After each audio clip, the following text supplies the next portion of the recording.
Buongiorno a tutti amici di mattoscacco.com e ben ritrovati come sempre in questo nuovo video. Oggi ci andiamo a vedere qualche trucchetto alla scacchiera, so che li amate moltissimo.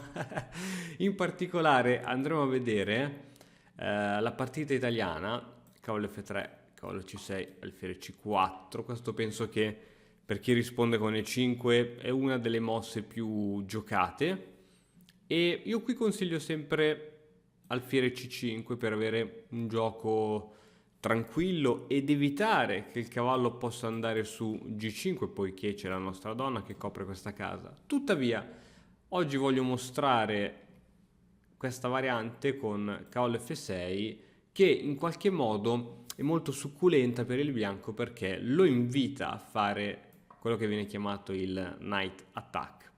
Attaccare subito su F7 sembra che al momento non ci siano soluzioni difensive per il nero. Ovviamente la linea principale è data con D5. Oggi voglio mostrarvi invece qualcosa di totalmente diverso come alfiere C5. Wow! il nero si lascia inforchettare tranquillamente dal cavallo e va proprio così. Cavallo F7, doppio su torre, donna. Il bianco è molto felice perché è convinto di ricevere del materiale a gratis, ma dopo questa mossa probabilmente il bianco è un po' sorpreso. Una delle mosse migliori è sicuramente quella di non catturare l'alfiere, andare con il re in F1. Nel caso in cui il bianco cattura l'alfiere è un disastro. È un disastro nel senso qui comunque il bianco ha un buon gioco, riesce a salvarsi. Tuttavia deve sapere come, perché se non sa come salvarsi rischia in molti casi di perdere la partita. Esempio, ora tocca a noi. Cavallo per E4, scacco. Quindi siamo i neri, abbiamo l'iniziativa, abbiamo la diagonale della donna libera, abbiamo l'altro cavallo che può saltare in D4, questa donna che può andare all'occorrenza in F3, in H4. Insomma, possiamo spingere D5 guadagnando ancora più tempo per far uscire l'alfiere. Abbiamo tante cose, mentre il bianco in realtà sembra che non abbia più di tanto. Qui ho evidenziato in rosso la casa dove il re proprio non può andare perché c'è il cavallo. In verde le due case dove se va riesce a salvarsi, in giallo le case dove se va è un disastro. Partiamo con analizzare probabilmente F3, forse la peggiore perché espone il re più in avanti e vediamo come punire questa uscita in F3. Questa uscita in F3 va punita ovviamente con donna in F6. Donna in F6 scacco, ciò incoraggia il re a prendersi il cavallo, quindi andare in centro scacchiera, ma ti rendi conto che nel momento in cui il re avversario è in centro scacchiera la partita è già finita. Per esempio qui abbiamo D5 con scacco sul re e attacco sull'alfiere, è un attacco doppio. Anche se il re si rifiutasse di prendersi il pedone, la partita è praticamente finita.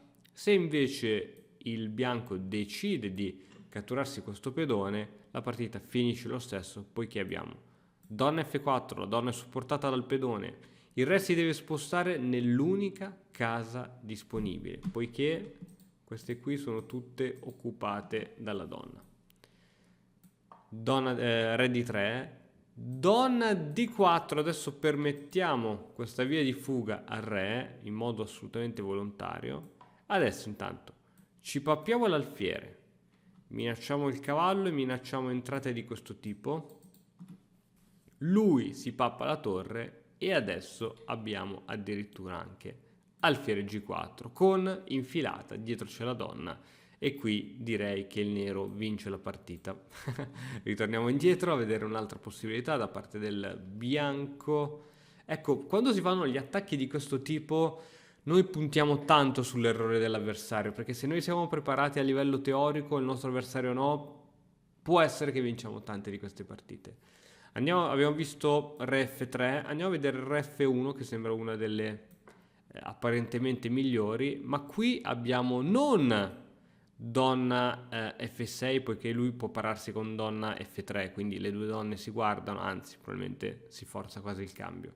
Ma donna in H4 per puntare ovviamente un matto su F2. Donna F3 può essere giocata lo stesso, la donna aiuta a guardare la casa in F2 ed eventualmente minaccia il nostro cavallo.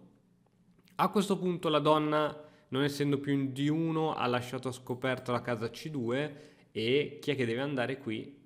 Cavallo che attacca sia C2, quindi con l'idea poi di papparsi anche questa bellissima torre, che minacciando la donna. Attenzione ora a dove si mette la donna. Donna in E3, semplicemente ci prendiamo il pedone, mettiamo la torre in F8 e facciamo una pressione incredibile.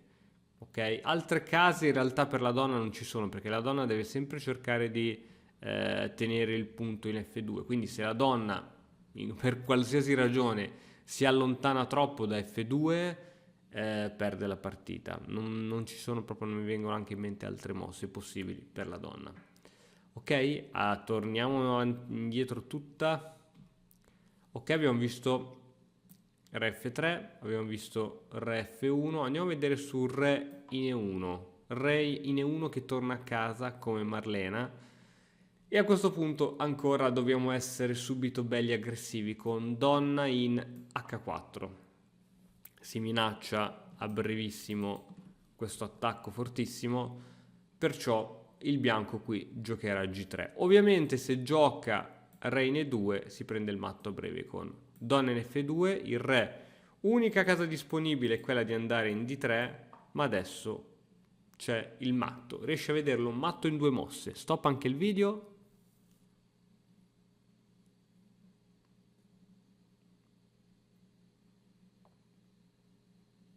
Ok, ci sono due matti possibili. Uno è cavallo C5, pensaci bene dove può andare il re. Qui non può andare, qui non può andare, qui può andare, qui non può andare, qui può andare. Anzi no, che cacchio dico, neanche qui può andare, c'è il cavallo. È costretto ad andare in C3 e dopo re per C3 ovviamente arriva il bellissimo matto di donna in D4. Ovviamente queste case non sono disponibili per il re.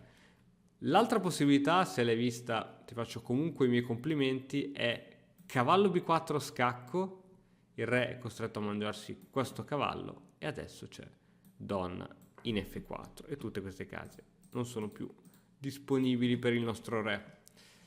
Ok, quindi diciamo che permettere alla donna di andare in F2 non è cosa buona e giusta, è costretto a giocare G3 e su G3 c'è cavallo per G3. La mossa migliore qui è catturare assolutamente il cavallo e beccarti questo fastidiosissimo scacco ritirata d'alfiere e ora ci ritroviamo in questa situazione.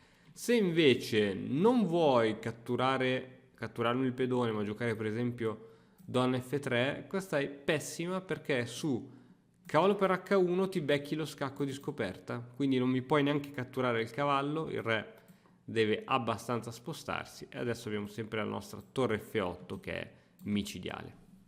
Ottimo. Torniamo indietro in questa situazione in cui il re ha appena accettato. Abbiamo visto dunque re F3, abbiamo visto re in F1, abbiamo visto il re che torna a casa, vediamo re in E2, che cosa succede? Anche qui, amico mio, ci sono varie possibilità. C'è cavallo in D4 che è molto interessante, c'è anche donna in H4. Vediamo prima, anzi, vediamo solo cavallo D4, che è quella più forzante delle due. Ora il re deve essere molto molto attento dove andare. Diciamo le mosse che gli danno una sopravvivenza più a lungo termine sono quelle in cui si avvicina ai cavalli. In tutti gli altri casi abbiamo visto che non funziona perché su queste mosse qui la partita finisce molto ma molto in fretta. Ovviamente lui non può venire qui con la donna perché ci sono i nostri cavalli questa volta. Quindi è costretto a venire avanti, per esempio re in D3, abbiamo questa bellissima tripla forchetta. E per esempio su re in E3, qual è la mossa vincente? La mossa vincente è quello di uscire con la nostra donna e minacciare F2, ovviamente difendendo anche il nostro cavallo. Torre F1 per impedire l'entrata su F2 e adesso ci sono tante possibilità per il nero, tra cui D5 per velocizzare il proprio sviluppo e su per esempio alfiere per D5 abbiamo alfiere G4 minacciando la donna. Per esempio la donna si sposta, va in E1, adesso abbiamo questa bellissima tripla forchetta. Magia, la magia degli scacchi. Incredible. Torniamo indietro e andiamo a vedere questa volta le due possibilità verdi. Andiamo a vedere subito questa, Re in E3. Su Re in E3 la donna non può andare in G5 a dare scacco perché questa casa è controllata dal cavallo, perciò deve andare in H4. Su H4 c'è G3 e la mossa considerata migliore, G3.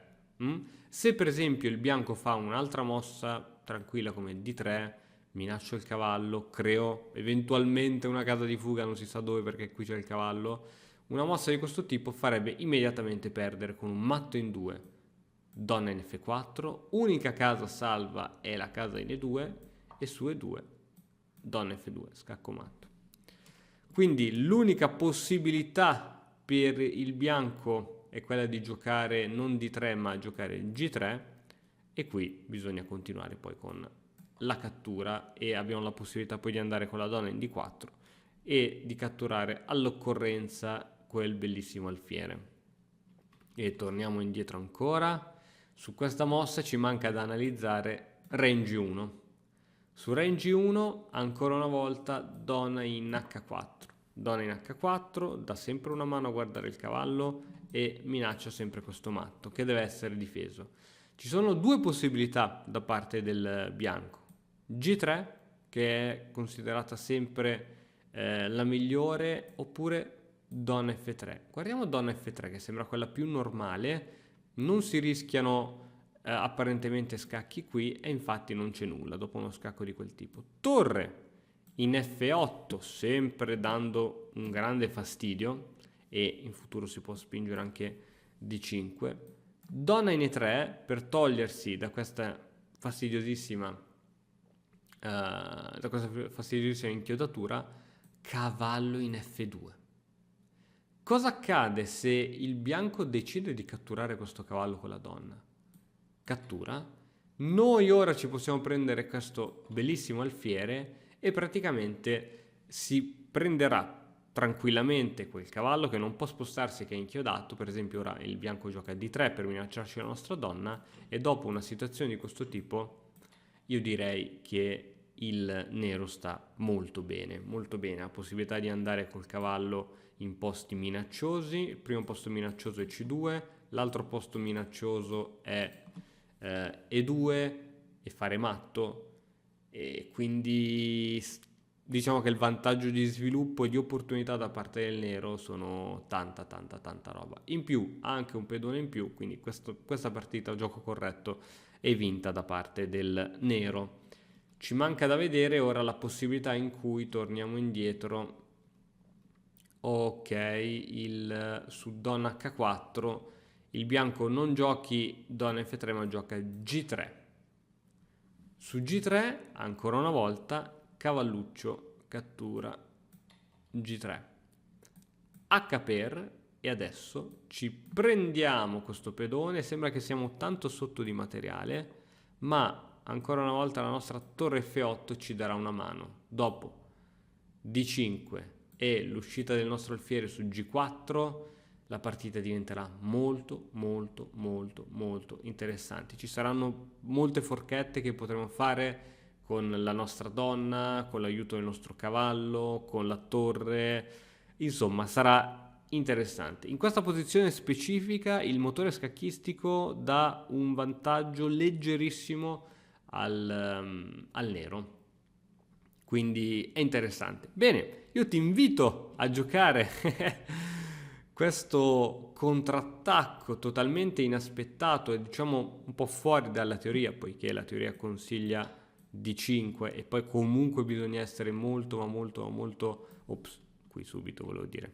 la teoria consiglia subito di 5, ma bisogna essere molto molto preparati in questa situazione. Mentre con alfiere C5 potete sbalordire il vostro avversario, però poi dovete studiare bene, perché dovete capire bene cosa fare dopo questa situazione e dopo ogni possibile risposta del vostro avversario. Bene, spero che questo video di oggi vi sia piaciuto, noi ci vediamo domani con un altro nuovo video e non so se avete letto la mitica novità, ma questa settimana entrerà nel team di Mattoscacco il primo gran maestro. Mi raccomando, quindi ne vedremo di belle. Ciao ragazzi!